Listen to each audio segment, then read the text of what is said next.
It was April 5, 1815. Thomas Stamford, the British governor of Java, heard a blast. He reported the sound as a foreign attack. The governor pulled back his troops, preparing for the worst. More than 600 miles away in Makassar, the commander of the Benares, a cruiser of the British East India Company, informed about a firing cannon around the same time as Java's governor's reports. They looked around nearby islands searching for pirates, but they found nothing. None of them would have guessed where that noise came from. The origin of the sounds was not unveiled until 5 days later when Mount Tambora, a volcano in the island of Sumbawa, blew up. It was the largest volcano explosion ever recorded in human history. The blast was heard in Sumatra, 1,200 miles away from Mount Tambora, and ash from the eruption darkened the skies of the region for 2 days. It expelled as much as 36 cubic miles or 150 cubic kilometers of ash and rocks, larger than the Vesuvius, Fuji, and Krakatoa explosions. Tambora's ejecta was propelled so high into the sky that most of the particles thrown up found their way into the stratosphere, where they spread easily, making it harder for sunlight to reach Earth's surface, thus reducing global temperatures. This sole eruption dropped temperatures worldwide by as much as 3 degrees Celsius or 5.4 degrees Fahrenheit during the next 10 years. During the year 1816, most of the northern hemisphere was hit by one of the coldest years in recent human history, which today is remembered as a year without a summer, also called the 1800 and froze to death and the poverty year. Cold was not strong enough to kill large human populations by itself, but it could destroy the harvest of that year and starve to death a lot of people across the globe. In New England, there were snowfalls and killing frosts that destroyed all but the strongest rains. The temperature dropped to 40 degrees Fahrenheit during August as far south as Connecticut. Rivers and lakes were frozen over as south as Pennsylvania during July. Food prices rose steeply in New England, Canada, and Western Europe, and at the same time beef and pork costs dropped as farmers couldn't afford to feed the cattle and the pigs. Europe had it worse. Switzerland had its lowest temperatures ever recorded since 1753.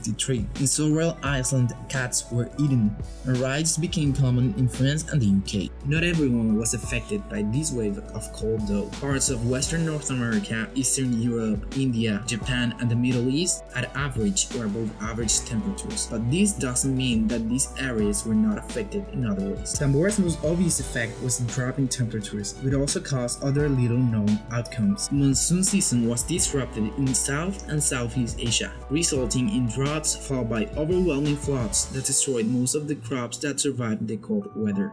This change in the rainy season was also responsible for a cholera outbreak in the Ganges River Valley in India that spread all the way out to Moscow. Mass migration started as a result of the inclement weather and famine. Western Europeans were fleeing to warmer Russia, and they were coming in large numbers to the United States. In fact, the number of European immigrants arriving at US ports in 1817 more than doubled the numbers of any previous year.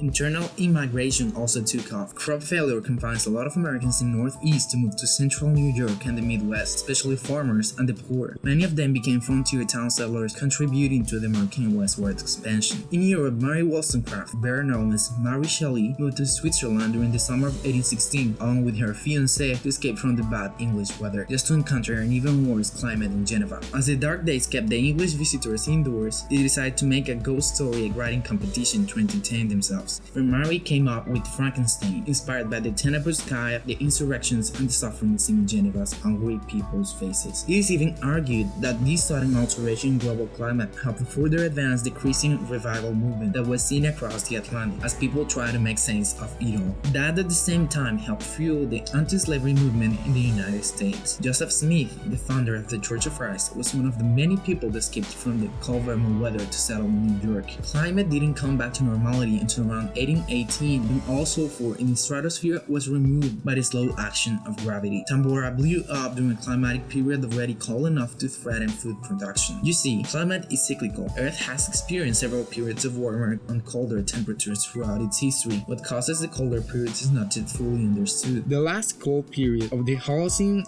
was the Little Ice Age that started around 1300 and ended with the period of global warming that started around 1850. The year without a summer was one of the peaks of the Little Ice Age. This means a large enough volcanic explosion could lead us to a new cycle of chilled temperatures and irregular natural phenomena. There are several active supervolcanoes around the world. A volcano is super if it is an 8 on the Volcanic Explosivity Index, and Tambora was a 7. Today, the most dangerous active volcano is the Yellowstone caldera in the Yellowstone National Park. Park in Wyoming. Other large and dangerous volcanoes include Lake Toba in Indonesia and the flagrant fields in Italy. We never know when such an eruption could happen again. Earth is a sensitive system, and just small changes to that system could be catastrophic. Doesn't matter if the change is natural or man-made, Earth is unpredictable, and that's what makes it such an interesting place to live.